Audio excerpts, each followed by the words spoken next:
ఉన్నాడు. దీన్ని బట్టి మనకేమర్థం అవుతుంది? మీటింగ్లో ఈటింగ్ ఉందనే లేదనే. వాళ్ళు వచ్చిందే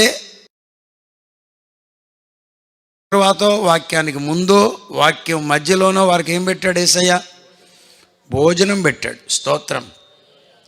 ఎవరు అన్నారన్నా మాకు తెలుసులే భోజనాలు ఉన్నాయని వెళ్తున్నారు మీరందరూ. ఇక్కడ భోజనాలు ఉండడం కాదు, అక్కడ యేసయ్య పెట్టిన మీటింగ్లోనే భోజనాలు ఉన్నాయి. భోజనాలు ఉండడం మాత్రమే కాదు, యేసయ్య కూడా వారితో భోజనం చేశాడు. ఏమ్మా ఇటు చూడరా, చేశాడా లేదా? పెద్దయ్య గారులు మనుషులతో భోజనం చేస్తారా? అమ్మో మీరు ఇక్కడ ఉన్నారేంటి? లోన వేసాం అయ్య గారు మీకు ఏంటది? యేసయ్య లోపలికి వెళ్ళినట్టు లేదు. సుంకరులతోనూ పాపులతోనూ మనం చాలాసార్లు ఏంటి అసలు ఇక్కడ వేసారేంటి నాకు స్పెషల్.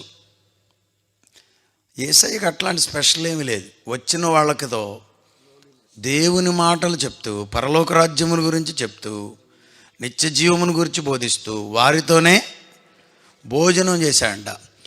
వాళ్ళతో యేసయ్య భోజనం చేస్తున్నాడని చెప్పండి. ఇప్పుడు వీళ్ళకి అసలు ఏంటది? అసలు వాళ్ళతో కూర్చోవటం ఏంటి? ఒక బోధకుడు ఏంటి అసలు వాళ్ళతో కూర్చోవటం ఏంటి? ఒక రబ్బాయి ఏంటి వాళ్ళతో భోజనం?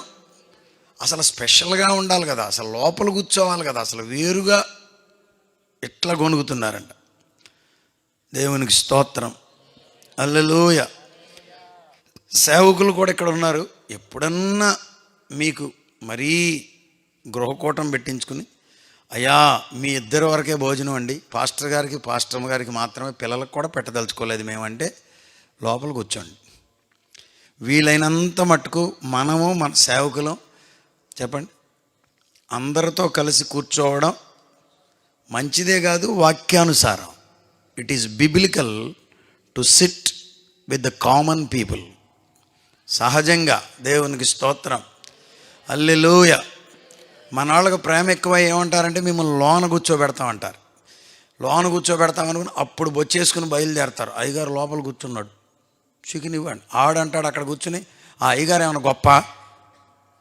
ఎందుకు అంత లావు మాట అనిపించుకోవడం? ఏమండి అదేమన్నా నాటుకోడి, ఇదేమన్నా పాయిలేరు కూడా? అన్ని కోళ్ళు ఆ కోడే కదా. అయినా నువ్వు లోపల కూర్చుంటే నీకు కేసరి అన్నదో, లోపల కూర్చుంటే నీకు ఇంకోటి రాదు, స్పెషల్ ఏమీ దొరక్కపోగా నువ్వు కన్ఫ్యూజ్ అయిపోతావు, వాళ్ళని కన్ఫ్యూజ్ చేస్తావు. పబ్లిక్తో కూర్చుంటే మాట్లాడే అవకాశం నీకు దొరుకుద్ది. స్తోత్రం. యేసయ్య అంట వారితో కూర్చుండి భోజనం చేస్తున్నాడు. దేవునికి స్తోత్రం. ఆమేన్. భోజనం చేస్తూ ఏం జరిగిందో చూడండి. ఉంటున్నప్పుడు వాళ్ళు సనుగుకుంటున్నారంట. అందుకు ఆయన వారితో ఈ ఉపమానము. అక్కడ మొదలైంది బోధ. చూసారా? బోధ ఎటు చూడండి. తిండికి ముందు చేయొచ్చు, తిండి తర్వాత చేయొచ్చు, తింటూ కూడా చేయొచ్చు. చూసారా?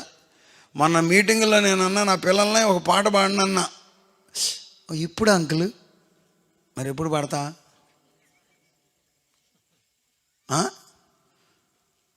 ఏమండి 8:30 9 దాకా ప్రజలు రారు, 9 9:30కు వస్తారు. ఇక 9:30 నుంచి 10:30 దాకా ఆ పీక్ అవర్, 9 నుండి 10 గంటలు, 1 గంట. ఇక అందరికి ఆ గంటే కావాలంట. దేనికి? పాట పాడే వాళ్ళకి ఆ గంటే కావాలి, సాక్ష్యం చెప్పటానికి ఆ గంటే కావాలి, వాక్యం చెప్పే పెద్దయ్య గారికి ఆ గంటే కావాలి. ఇక మిగిలిన వాళ్ళందరూ పెచ్చోళ్ళు. మొన్న ఒక పాస్టర్ గారిని అన్నాను నేను, బాబు ప్రార్థన చేయమన్నా. అందరు రాలేదు గారు అంటున్నాడు. ఇక అందరూ వచ్చిన తర్వాత ఎక్కడ నీకు ఉంటుందో ప్రార్థన చేయటానికి? చూసారా?